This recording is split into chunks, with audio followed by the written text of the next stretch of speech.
Boa noite, queridos amigos. Estamos aqui novamente para mais um estudo sistematizado do Evangelho segundo o Espiritismo. E hoje vocês estão comigo, Débora Rodrigues, falo aqui de Minas. Nós vamos estudar o capítulo 13, itens 5 e 6. Então, como da última vez, eu vou lendo e nós vamos discorrendo sobre o capítulo e entendendo, trazendo um pouco da essência do que Kardec compilou nesse livro tão maravilhoso, trazido pelos espíritos, mas codificado por esse ser iluminado que foi Allan Kardec. Então, para começar, o item 5 ele vai falar do óbolo da viúva, e eu vou ler e a gente vai conversando sobre isso. Estando Jesus sentado de frente do gasofilácio, a observar de que modo o povo lançava ali o dinheiro, viu que muitas pessoas ricas o deitavam em abundância. Nisso, veio também uma pobre viúva que apenas deitou 2 pequenas moedas de valor de 10 centavos cada uma. Chamando então seus discípulos, disse-lhes: Em verdade vos digo, que esta pobre viúva deu muito mais do que todos os que antes puseram suas dádivas no gasofilácio, pois que todos os outros deram do que lhes abunda, ao passo ela deu do que lhe faz falta, deu mesmo tudo o que tinha para seu sustento. Essa passagem está no Evangelho de Marcos, capítulo 12, versículo 41 a 44, e no Evangelho de Lucas, capítulo 21, versículos de 1 ao 4. Então, é muito impactante para quem já estudou essa passagem, teve a oportunidade ou a curiosidade de ler e estudar essa passagem, vai entender que dali Jesus está falando de uma caridade real e essencial. Porque quando ele fala assim, aqueles que colocaram em abundância, colocaram o que estava ali sobrando, e não aquilo que eles consideravam essencial a eles, e mesmo sendo essencial, eles estavam repartindo com outras pessoas. Então, ele chama a atenção dos discípulos no seguinte, que para aquela viúva era tão importante partilhar, doar, que ela tirava do sustento dela, da dificuldade dela, porque a gente está falando de um contexto histórico em que as viúvas elas passavam por algumas situações diferentes da nossa realidade de hoje. Elas passavam por dificuldades, elas tinham um papel diferente na sociedade do que uma família convencional, com marido e mulher vivos. Então, tudo, de certa forma, era mais difícil para essas mulheres. Mas mesmo com todas as dificuldades, ela tira do pouco que tem e doa.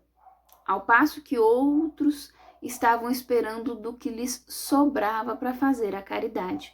E aí essa parte do Evangelho, ela nos chama a atenção muito para isso. Nós ficamos esperando ter muito para fazer a caridade. Nós esperamos ter o dinheiro sobrando para fazer ali uma reserva ou para tirar um dinheiro para doar uma cesta básica ou algo do tipo. Ou uma roupa não nos servir mais, ou nós enjoarmos daquela roupa para que nós possamos doá-la, ao passo que, na verdade, a caridade real, a caridade verdadeira, é aquela em que nós, mesmo tendo aquilo que consideramos pouco, tiramos desse pouco e doamos para o outro. E a gente se apega muito a uma questão material, de esperar as roupas não servirem, de esperar a comida sobrar, de esperar o dinheiro sobrar para comprar. E às vezes a gente pode fazer um esforço maior, fazer uma renúncia maior daquilo que nós estamos acostumados para beneficiar a outros. Isso aí eu estou falando da caridade material, mas nós temos também a caridade espiritual, que é aquela caridade que a gente não só no centro espírita, de estar doando, de estar trabalhando, mas aquela caridade fora ali, de você estar ouvindo a pessoa, de você prestar um auxílio, de você fazer um serviço voluntário. Então, coisas ali que não vão custar de você financeiramente, mas talvez ali do seu tempo, mas que é um tempo que, se você entender sobre a lei do auxílio, né, você vai conseguir associar a importância disso para sua evolução espiritual.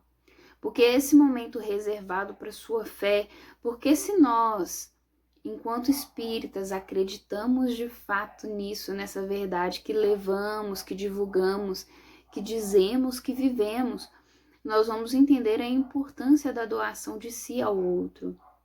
E que essa doação, ela beneficia muito mais a nós do que propriamente aquele que está recebendo. Porque nós vamos trabalhando ali no nosso reajuste, nos nossos débitos kármicos, tudo aquilo que veio como vício, que veio como defeito moral, intelectual, que precisa nessa reencarnação, ser trabalhado espiritualmente. E é interessante que nós temos acesso à informação, nós temos acesso aos estudos, nós falamos muitas vezes sobre isso, mas nós não fazemos. Nós não nos dedicamos espiritualmente, nós não nos doamos ao outro. E é tão simples, né? É como você, por exemplo, às vezes você fala assim, eu não tenho como auxiliar nas despesas, por exemplo, da casa espírita em que eu frequento. Mas você pode auxiliar na limpeza. Você pode auxiliar no acolhimento fraterno. Tem tantas formas da gente ajudar o outro, mas a gente, via de regra, tá sempre ali procurando um jeito de ter uma boa desculpa, ao invés de arrumar a solução. Então, Jesus nos chama a atenção, e dos discípulos, né, claro, para essa questão de você fazer com o que você tem, começar da onde você está, né? A gente fica esperando a oportunidade, o momento certo, e não fazemos o que tem que ser feito, e a vida passa. A vida como encarnados, essa jornada como encarnados, ela passa, e quando nos damos conta, pouco foi feito por nós. Deixamos a vida nos levar e não conduzimos os nossos dias com o necessário rigor que deveríamos ter, né? E quando a gente pensa assim, nesse contexto de doar de si, dessa caridade, a gente tem que entender que, às vezes, isso vai começar assim de forma mecânica, né? Mas a caridade tem que ser do coração, sim, mas tem um começo. Então, naquele início, você vai porque você entendeu ali que você tem que ir. Você racionalizou aquela situação e você tem que ir fazer a doação, porque isso vai aprimorar o seu espírito, aprimorar a sua qualidade ali como ser encarnado. E aí começou mecânico. Mas quando você vê, aquilo já faz parte da sua cultura espiritual. Faz parte dos seus sentimentos, da sua forma de entender a vida. E você já está levando isso aí de uma forma assim, supernatural. Isso já passa a fazer parte de você. E aí, todas as semanas, você está nesse compromisso de auxiliar o outro, você está nesse compromisso de entender mais a necessidade do seu irmão. E a espiritualidade aproveita nesse momento para te auxiliar também. Porque nós vamos entendendo na obra de Chico Xavier, não vou me recordar o livro, mas se eu não me engano, Missionários da Luz, em que fala da remuneração espiritual. E no próprio filme do André Luiz, para quem não tem o hábito de leitura, que fala do Nosso Lar, né, uma adaptação do livro Nosso Lar, nós vemos lá que tudo que é feito precisa do bônus hora, da bonificação. Então, quando nós trabalhamos para o bem, com o bem, nós vamos arrecadando a nossa remuneração espiritual. E aí, essa remuneração serve quando você vai fazer uma prece em favor de alguém, quando você necessita do auxílio. Então, esse bônus hora, ele é utilizado nessas circunstâncias para auxiliar aqueles a quem você pede, para te auxiliar também no seu processo como ser encarnado. Tudo que se faz tem uma consequência, né? Mas fica parecendo, vou fazer o bem só para ter uma remuneração. Não, a gente está falando de consequência, de lei de plantio e colheita. Então, se você planta o bem, vez ou outra, hora ou outra, você vai colher esse bem, não tem jeito. Da mesma forma, quando você planta o mal. Então, e aí tem uma frase muito importante, veio aqui agora à mente, que o bem que você faz é o seu advogado em qualquer canto. Acho que é mais ou menos assim que Chico falava, se não me engano, na psicografia de Emmanuel. Então, essa doação, essa caridade, ela é necessária e importante porque nós vamos estar plantando sementes do bem. E essas sementes do bem, além de favorecer e auxiliar o outro, ela está modificando o nosso campo interno. Imagina você, vou pegar um exemplo da zona rural, da roça, né? Aqui em Minas nós falamos roça. Você tem ali um plantio de milho, numa determinada temporada que a gente, né? Não é todo ano, o ano todo nós temos temporadas. E normalmente quem mexe com esse plantio aqui não consegue sobreviver só desse plantio porque ele vem só no período chuvoso que você consegue fazer esse plantio e essa colheita. E o período chuvoso em Minas é um período muito curto, principalmente na região em que eu moro. Então, ao decorrer do ano, esse produtor rural, né, ele vai precisar desenvolver outros tipos de plantio. Então, quando ele prepara a terra ali para o milho, é um tipo de preparo para aquela semente, para aquele tipo de semente. Quando ele vai plantar o feijão, quando ele vai mexer com outro plantio, ele então vai preparar o terreno de acordo com a semente que ele vai estar ali cultivando para que floresça, para que dê frutos. E é interessante, eu gosto muito do exemplo do homem do campo, porque a gente trabalha num sistema de fé muito grande. Porque o produtor, o homem do campo, quando ele planta, seja em maior escala ou menor, ele faz uma programação, ele faz um investimento, mas ele conta com fatores externos, alheios à sua vontade. Então a chuva pode ser que venha muita chuva, pode ser que venha pouca chuva, pode ser que não venha chuva, pode ser que ele tem que lidar o tempo todo com algo chamado fé.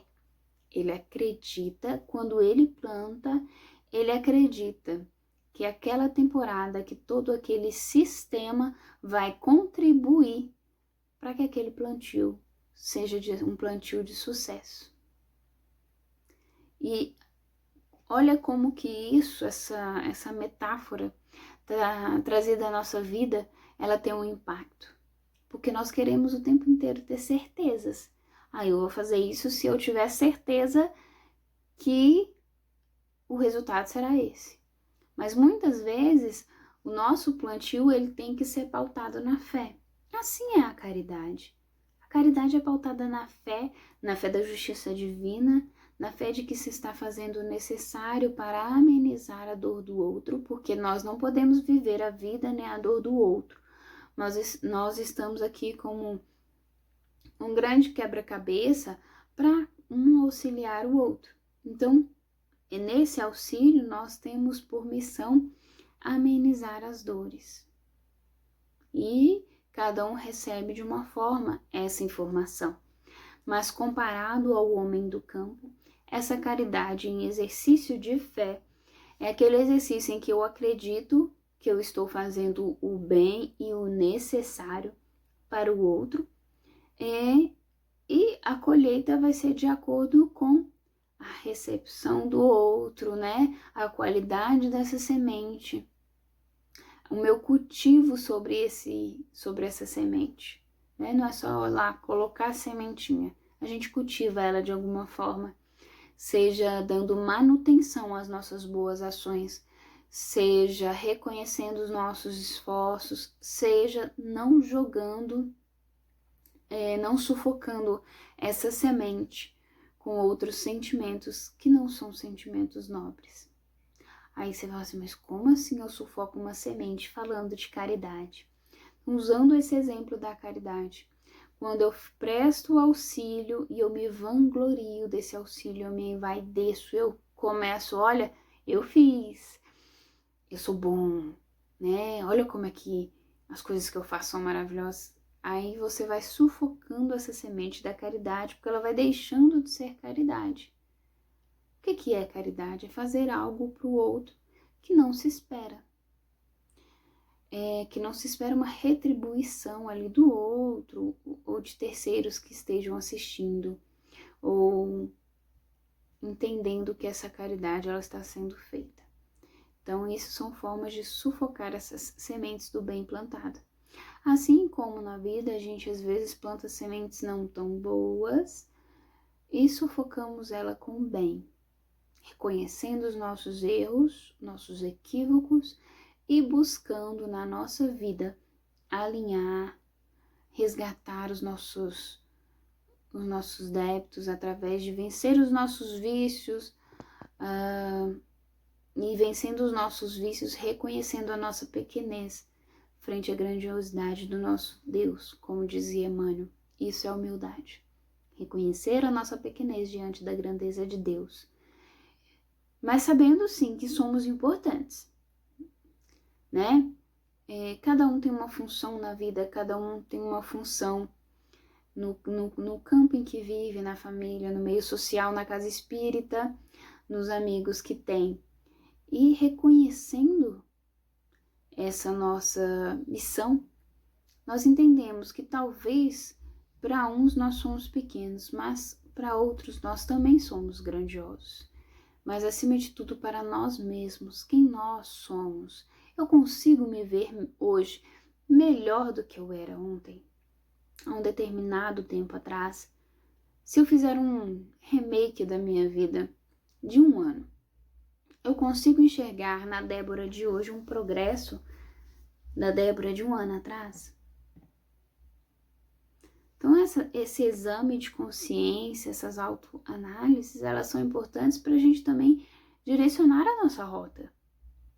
Saber aonde temos que ir, o que precisamos fazer, porque nós viemos para essa terra com o intuito de sermos bons, de sermos amorosos, de vencer as nossas dificuldades e imperfeições, de ser felizes, por que não?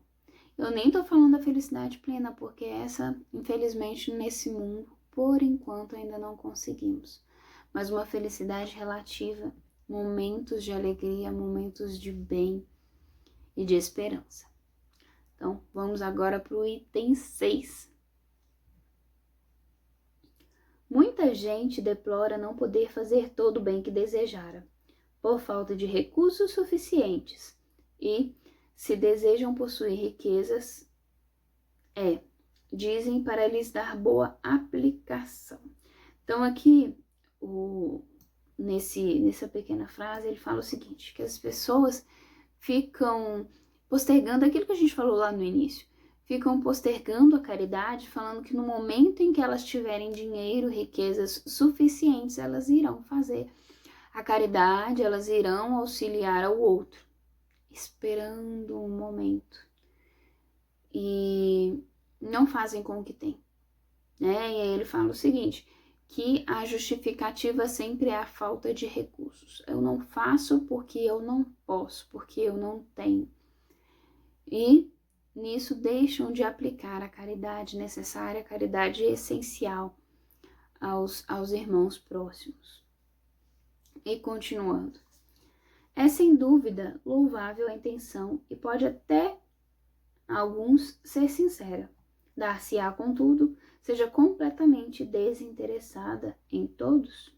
Então, ele está falando aqui que talvez alguns de fato tenham esse desejo sincero de poder ter mais para doar. Mas será que todo mundo que fala de fato sente isso? Ou isso é só uma desculpa da sua mente para se a palavra me fugiu, justificar, não seria justificar do bem que não faz, né? Alguns de fato gostariam de poder ter mais para doar, para auxiliar ao próximo, mas outros usam isso de justificativa para não fazer o bem que devem fazer. E aí continua. Não haverá quem, desejando fazer o bem aos outros, muito estimaria poder começar a poder fazê-lo a si próprio, por proporcionar a si mesmo alguns gozos mais, por usufruir de um pouco do supérfluo que lhe falta, pronto a dar aos pobres o resto. E ele está falando que essa justificativa vem no sentido de que muita gente está esperando primeiro começar a viver o supérfluo, aproveitar mais do mundo, do que essas riquezas poderiam proporcionar, para aí então pensar em proporcionar ao outro algo. Então, assim, esse querer riquezas que ele diz é no sentido de, olha, na hora que estiver sobrando para mim, que eu estiver aproveitando a vida, que eu estiver viajando, curtindo, aí eu penso em tirar algo para auxiliar ao outro.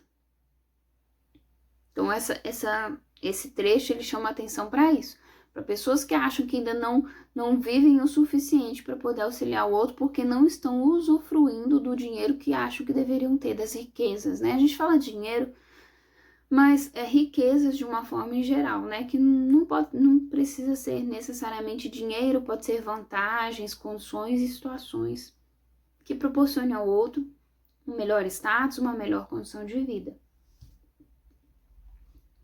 Aí ele continua aqui.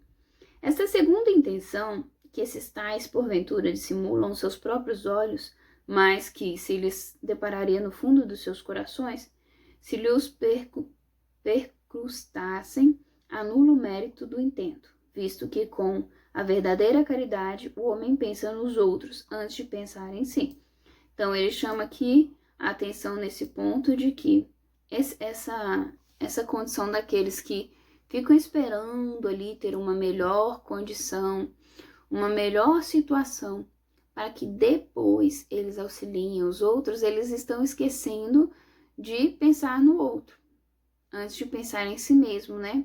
De fazer ao outro o que gostaria que lhes fizessem, de ser justo antes de esperar justiça, de ser caridoso antes de esperar caridade, de auxiliar antes de reclamar o auxílio.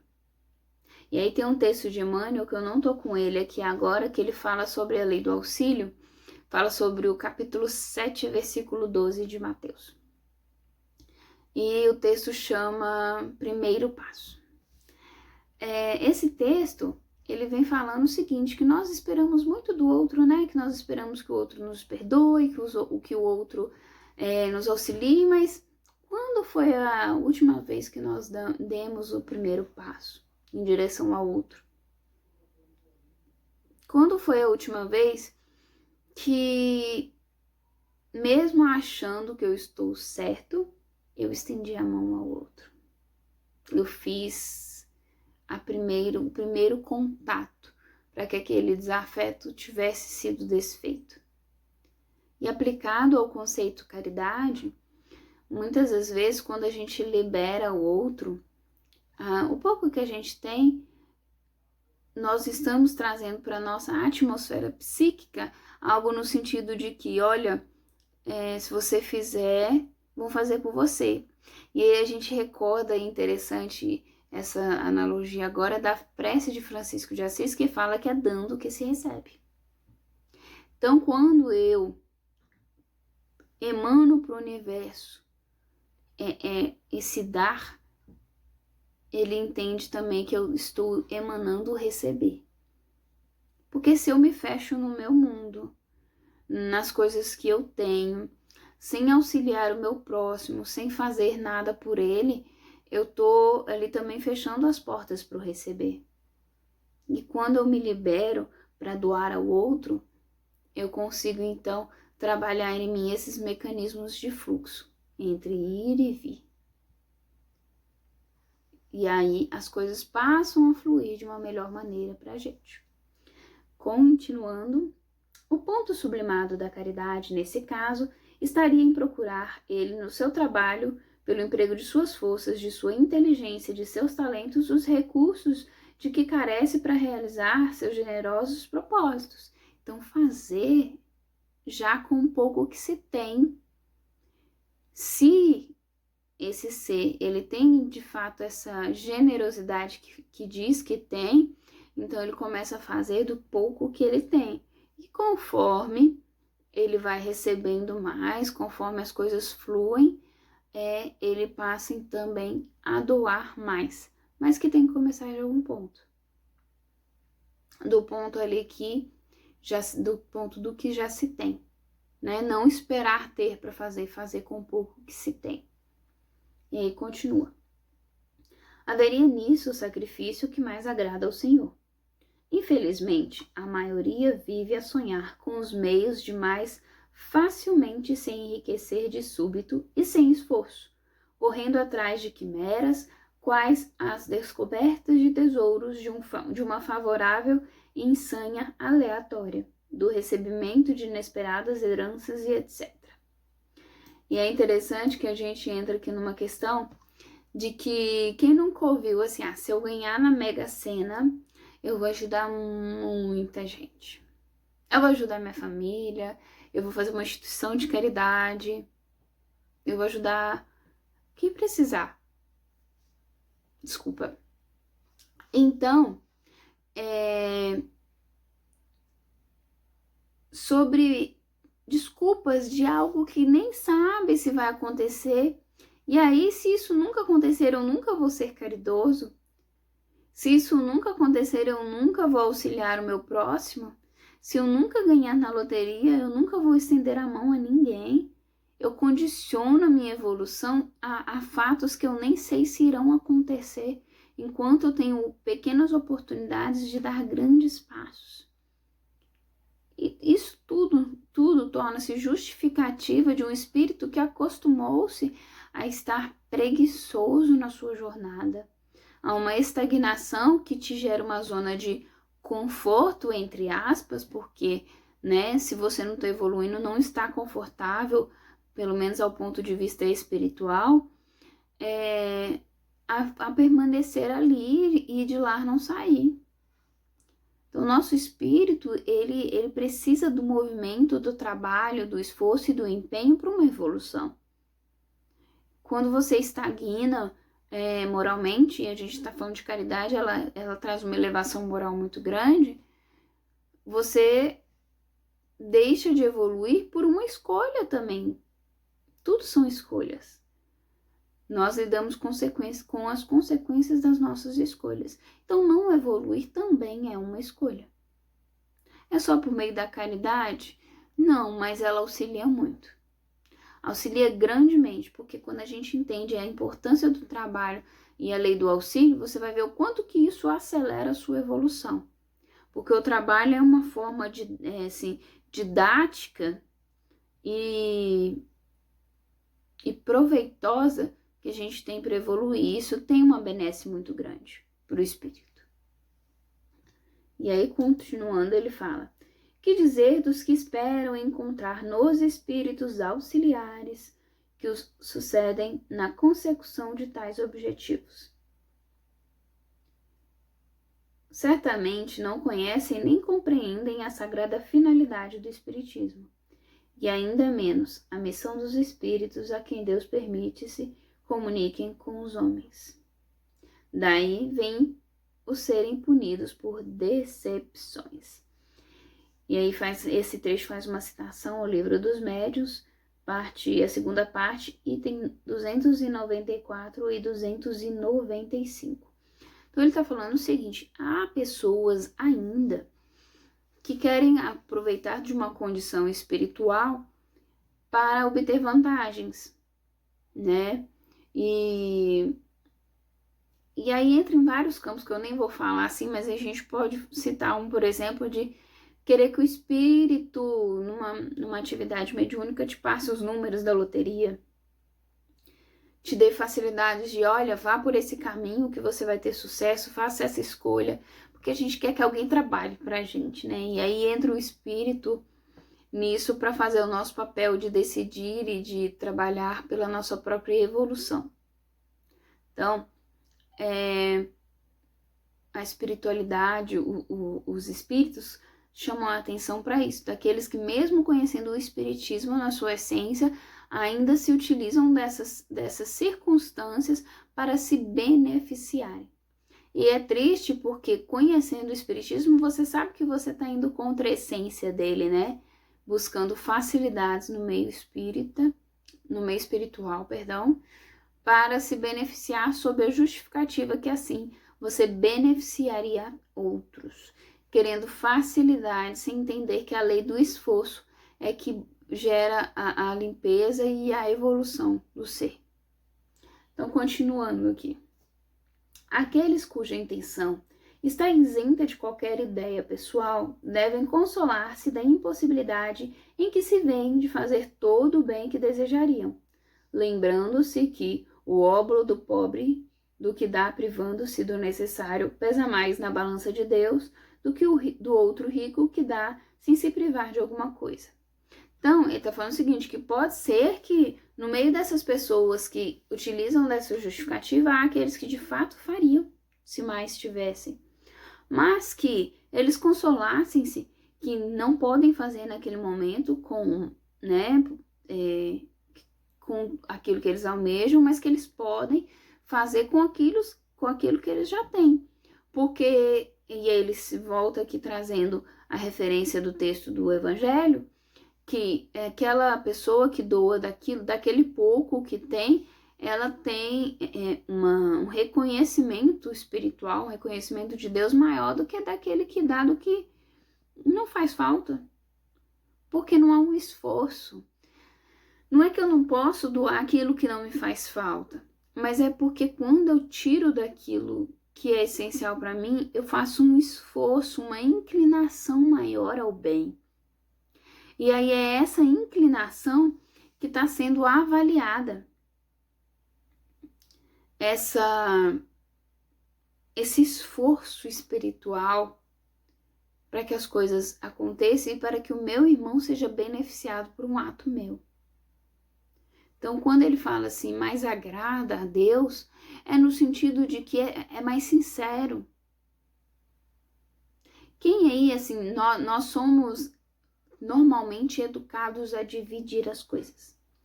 E quem aí, quando criança, às vezes não estava numa roda de amiguinhos e tinha um doce ou algo assim, que você sabe que vai ser só um pedacinho para cada um, mas a sua educação foi, olha, você tem que dividir. E você faz aquilo com o coração partido, mas divide e todo mundo sai feliz. Porque houve um esforço maior da sua parte, uma dedicação maior do seu ser. Você sabia que seria pouco, mas mesmo assim você se esforçou em fazer aquilo que você acredita, em fazer o bem, em partilhar com o outro, do pouco que você tem. Então é um exemplo de criança, quando crianças, nós normalmente, fazemos isso. E aí, assim, eu me recordo que eu pequena, e na minha casa sempre teve essa questão de, olha, tem que dividir, tudo que você for comer, você tem que oferecer para o outro. E às vezes a gente levava algum lanchinho, timidamente, eu normalmente comia na escola, mas eu lembro de que uma determinada vez eu levei um Yakult. E eu ofereci esse Yakult. Gente, quem conhece o Yakult, você sabe que é um negocinho desse tamanho. E as pessoas aceitaram, eu ficava, ai meu Deus, não vai ficar nada pra mim. Mas quer dizer, eu sabia que se eu não fizesse aquela partilha, eu estava indo contra algo que eu aprendi, que eu entendia ser o certo. Então eu tinha uma semente plantada no meu coração que cobrava de mim um compromisso com a partilha, com o dar e receber. E se eu não fizesse aquilo naquele instante, eu estaria indo contra as minhas verdades, contra aquilo que a minha família havia me ensinado, sobre fazer o bem e sobre partilhar. Continuando no nosso texto. Grande seria realmente a satisfação do primeiro se pudesse socorrer, em larga escala, a indigência. Mas, se essa satisfação lhe é negada, submeta-se a si submeta-se e se limite a fazer o que possa. Então, que bom, né, seria se eu pudesse, de fato, ganhar na Mega Sena, se eu pudesse, de fato, constituir grandes riquezas e, com essas riquezas, fazer um redirecionamento àqueles que necessitam. Mas que eu me conforme, que eu ainda não tenho, né? E ele fala que limite-se ao que você tem, entenda o que de fato você tem e trabalhe com esse pouco que você tem. Partilhe do que você já possui, porque assim a gente também aprende a partilhar de quando tem muito. Então, quando ele fala que limite-se a fazer o que possa, não justifique, não fique esperando no outro, não fique esperando na oportunidade que talvez nunca aconteça para que você faça o bem, para que você auxilie o próximo. Socorra-se das coisas que você já possui. E com isso, você vai fazendo a diferença na vida de muitas pessoas. E aí talvez você fale assim, Débora, mas eu não tenho nada, eu não tenho um pouco mesmo, eu tenho uma doença, eu não consigo limpar a casa espírita. É um exemplo que a gente deu lá no início. Mas você pode auxiliar na leitura do Evangelho, você pode auxiliar no acolhimento fraterno dos irmãos que chegam a primeira vez na casa, que vão a primeira vez para pedir doações, que seja, né? Talvez nem seja doação espiritual, seja física mesmo, né? Grande parte das casas espíritas trabalham não só com a atividade mediúnica e os estudos, mas também com as doações. Então, tem muita tarefa do bem, tá faltando tarefeiro. Tem muitas funções a serem exercidas, funções assim grandiosas, cada um no seu formato. Mas tá faltando gente para pôr a mão na massa e fazer a coisa acontecer. Gente que está se justificando naquilo que dizem que não tem, para não assumir as responsabilidades que precisam. Porque isso é uma responsabilidade com o nosso ser, com o nosso campo espiritual, com a nossa missão enquanto seres encarnados. A gente tem o dever de voltar melhores do que nós chegamos. Nós temos o dever, com tanto acesso à informação, com tantas possibilidades de voltar melhores. E se não estamos voltando, por que não estamos fazendo isso? O que nos impede de ser bons, de fazer o bem? O que te impede de ser bom e fazer o bem? É uma reflexão muito sincera, muito real, dentro da sua casa, né? Essas casas que têm famílias grandes, né? Que moram irmãos, sobrinhos, de dar atenção ao meu próximo, de fazer um café, uma gentileza e prestar um auxílio ao outro. Uma coisa simples, né? Que todos nós podemos fazer no nosso trabalho, na nossa casa, no nosso meio social. E aí, continuando. Aliás, será só com o dinheiro que se pode secar lágrimas e deve-se-á ficar inativo, desde que se não tenha dinheiro? Então os espíritos estão questionando aqui, será que é só o dinheiro que seca lágrimas? Será que a caridade está só em fornecer materialmente algo? Será que essa caridade ela não pode ser exercida de outra forma? Todo aquele que sinceramente deseja ser útil a seus irmãos, 1000 ocasiões encontrará de realizar o seu desejo. Então, todo aquele que verdadeiramente quer fazer o bem, ele vai encontrar como fazê-lo. Ele vai conseguir uma forma de fazer esse bem ao outro. Procure-as e elas se lhe depararão. Se não for de um modo, será de outro, porque ninguém, aqui no pleno gozo de suas faculdades, não possa prestar um serviço qualquer, prodigalizar um consolo, minorar um sofrimento físico ou moral, fazer um esforço útil. Então, o que ele está falando aqui? Procure dentro de si e no seu meio, se não há nada que você pode fazer. Você não pode auxiliar para diminuir o sofrimento físico de alguém, auxiliar para diminuir um sofrimento moral, para ouvir alguém. Tem pessoas que precisam ser ouvidas, que elas precisam colocar para fora aquilo que há muito tempo vem martirizando, vem trazendo sofrimento. E às vezes você fica pensando assim, mas o que eu vou dizer para essa pessoa?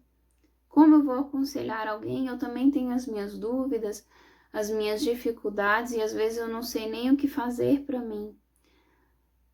Mas a gente tem que confiar, primeiro, que às vezes a gente nem precisa falar nada, a gente precisa estar ali para ouvir. E segundo, que nós temos os nossos mentores que a todo instante nos intui e nos proporciona, de certa forma, o esclarecimento espiritual. E quando nós estamos nesse intuito do bem, do amor ao próximo, esses mentores eles vão nos auxiliar nesse processo e vão nos ajudar a conseguir fazer isso da melhor forma. Mas nós temos que ter esse compromisso com o bem, né? Nós temos que ter essa disposição para fazer as coisas acontecerem e nos abrir verdadeiramente para a espiritualidade, para que ela acesse os nossos corações e naquele momento de auxílio eu possa instruir o meu irmão, instruir aquele que necessita de uma maneira espiritual necessária, acolhendo sua dor e demonstrando a ele que ele não está sozinho, que existe uma espiritualidade superior, que Deus tutela todos os seus filhos de igual forma e não há filhos beneficiados, existem escolhas e livre-arbítrio. Então, cada um está colhendo de acordo com o que foi plantado por si. E para finalizar, ele vem com uma frase: não dispõem todos a falta de dinheiro, do seu trabalho, do seu tempo, do seu repouso, para tudo isso dar uma parte ao próximo? Também aí está a dádiva do pobre, o óbolo da viúva. Então ele está falando que todos nós temos alguma falta. Seja de dinheiro, seja de tempo, seja de repouso. Mas que ainda que nos falte aquilo que nós achamos que necessitamos, nós ainda temos muito que pode ser doado ao outro. Nós temos muito que pode ser estendido ao irmão, ao outro. Então, o que esses itens de hoje vêm trazer é uma reflexão sobre o que nós estamos fazendo com o pouco que nós temos, enquanto ainda não temos muito. Se eu não sou fiel, aí vem a parábola dos talentos. Se eu não sou fiel ao pouco, como eu serei fiel ao muito? Se eu pego meu talento e escondo ele, se eu não faço meu talento ser visto, se eu não utilizo meu talento, como pode ser me confiado outros talentos? Muitas reflexões e muito aprendizado com esses itens do dia de hoje. Eu espero de coração que essas mensagens, que essas intuições que a espiritualidade traz para a gente nesses estudos possam alcançar o coração de vocês. E todos os domingos um novo estudo, um novo parceiro está aqui para falar com vocês e dividir um pouquinho daquilo que nós, com muito amor, nos dedicamos a aprender. E trazer para você essa energia espiritual do conhecimento, da partilha, da busca da evolução do ser, de forma sincera, para que os seus corações possam se sentir acolhidos na sua busca por ser melhor a cada dia. Agradeço muito por você que esteve aqui comigo até agora, que partilhou do conhecimento.